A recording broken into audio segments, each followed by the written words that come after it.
নমস্কাৰ, যিসকল কেণ্ডিডেটে DLED pad exam 2026 বৰ্ষত দিছে আৰু তেওঁলোকৰ যিটো ৰেংক লিষ্ট বা মেৰিট লিষ্ট আছে সেইটো ইতিমধ্যে প্ৰকাশ পাইছে আপোনালোকে জানে আৰু কাউন্সেলিং কিছুমানে কৰিছে কিছুমানে কৰা নাই। যিসকলে কৰা নাই কাউন্সেলিংটো অতি সোনকালে কৰি লওক, 3 আগষ্টলৈকে টাইম আছে। আৰু যিসকলে কাউন্সেলিং কৰিছে কাউন্সেলিং কৰাৰ পিছত আপোনালোকে এতিয়া কি কৰিব লাগিব সেইটো কথা আপোনালোকৰ মনত বাৰে বাৰে আহি আছে। আৰু কাউন্সেলিং কৰাৰ পিছত কিমান দিন পিছত মেৰিট লিষ্টটো প্ৰকাশ পাব, যেটো কাট অফ লিষ্ট আছে কাট অফ লিষ্টটো কেতিয়া প্ৰকাশ পাব আৰু আপোনাৰ যেটো হেৰি আছে এডমিশনৰ যেটো আপোনালোকে অফাৰ পাব সেই অফাৰটো কেতিয়া পাব গোটেইখিনি এইটো ভিডিঅ'ত জনাই দিম। সেইটো কাৰণে ভিডিঅ'টো শেষলৈকে চাই থাকিব। আৰু আপোনালোকে ভাবি থাকে যে ডিস্ট্ৰিক্ট ৱাইজ কাট অফ মাৰ্কটো কেতিয়া আহিব। ফৰ এক্সাম্পল কিছুমানে কামৰূপ মেট্ৰৰ পৰা দিছে, কামৰূপ মেট্ৰত 4খন আৰু 3খন প্ৰাইভেট আৰু গভৰ্ণমেণ্ট ইনষ্টিটিউট আছে। সেইখিনিৰ কোনটো ইনষ্টিটিউটত কিমানখিনি কাট অফ মাৰ্ক যাব, যোৱাবাৰ যিমান গৈছিল তাতকৈ বেছি যাব নে কম যাব, গোটেইখিনি ইনফৰমেশ্যন পাই যাব। আপোনালোকে এটা কাম কৰিব, যিসকল কেণ্ডিডেটে নিজৰ ডিষ্ট্ৰিক্টত যোৱা বছৰ মানে 2025 বৰ্ষৰ বা 2024 বৰ্ষৰ যিখিনি কাট অফ লিষ্ট আছে সেইখিনি এবাৰ ওলাই চাব। আৰু যদি আপোনালোকৰ তাত সেইখন লিষ্ট নাই তেনেহ'লে আপোনালোকে মোক মোৰ ডেছক্ৰিপশ্যন বক্সত এটা মোৰ ইনষ্টাগ্ৰামৰ লিংক দি আছে, তাত গৈ মেছেজ কৰিব পাৰে। তাত মেছেজ কৰিলে যোৱা বৰ্ষৰ যিটো কাট অফ লিষ্ট আছে কাট অফ লিষ্টটো মই আপোনালোকক প্ৰভাইড কৰি দিম।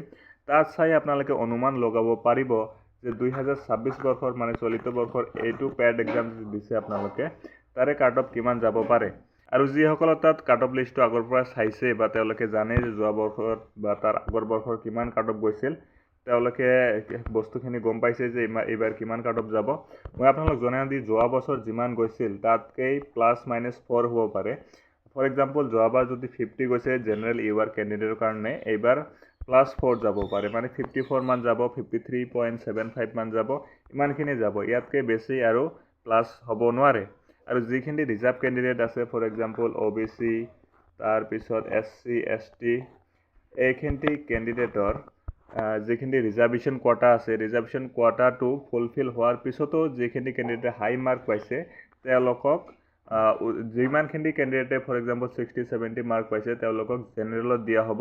আৰু ST OBC SC যিটো কোটা আছে কোটাত মাৰ্ক মানে কম মাৰ্ক পোৱা কেণ্ডিডেটকহে ইয়াতে দিয়া হ'ব। গতিকে এতিয়ালৈকে যিমানখিনি কেণ্ডিডেটে কাউন্সেলিং কৰিছে তেওঁলোকক 3 তাৰিখলৈকে ৰৈ থাকিব লাগিব। 3 তাৰিখৰ পিছত 5 তাৰিখ নাইবা 6 তাৰিখে এখন কাট অফ লিষ্ট মাৰিব। সেই কাট অফ লিষ্টখনৰ পিছত আপোনালোকে কলেজ এল'কেশ্যন হ'ব, মানে অফাৰটো আপোনালোকে পাই যাব। ID পাছৱৰ্ড দি লগইন কৰি তাতে আপোনালোকে পাই যাব। এইটো প্ৰিণ্ট আউট কৰিব লাগিব। প্ৰিণ্ট আউট কৰি এডমিশ্যন হ'ব, অফলাইন এডমিশ্যনত যাব লাগিব আৰু ডকুমেণ্ট ভেৰিফিকেশ্যন কৰাব লাগিব। তাৰপিছতে আপোনালোকৰ যদি এডমিশ্যন আছে এডমিশ্যনটো পাই যাব। আৰু যিখিনি কেণ্ডিডেটে ফাৰ্ষ্ট ৰাউণ্ডত যিখিনি নাপায় তেওঁলোকে আকৌ এবাৰ কাউন্সেলিং কৰিব লাগিব। ছেকেণ্ড কাউন্সেলিঙত তেওঁলোকে অংশগ্ৰহণ কৰিব লাগিব। ফাৰ্ষ্ট কাউন্সেলিঙত যিমানখিনি পোৱা নাই তেওঁলোকে ছেকেণ্ড কাউন্সেলিং কৰিব লাগিব। গতিকে আপোনালোকে জানিব লাগিব যে কাউন্সেলিং 2বাৰ নহ'লে 3বাৰ হ'ব। তাৰপিছত আকৌ স্পট এডমিশ্যন হ'ব।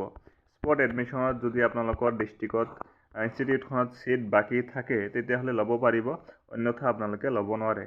তো আজিৰ কাৰণে আছিল ইমানেই। আপোনালোকৰ যদি কিবা জানিবলগীয়া বাকী থাকে তেনেহ'লে আপোনালোকে মোৰ হোৱাটছএপ চেনেল ফ'ল' কৰিব পাৰে, নাইবা মোৰ এটা ইনষ্টাগ্ৰাম চেনেল আছে, ইনষ্টাগ্ৰাম পেজ আছে, তাত গৈ আপোনালোকে মোক মেছেজ কৰিব পাৰে। তাৰ যিটো লিংক আছে মই ডিছক্ৰিপশ্যন বক্সত দি দিছোঁ, তাত আপোনালোকে মেছেজ কৰিলে মই পোনপটীয়াভাৱে ৰিপ্লাই দিবলৈ চেষ্টা কৰিম।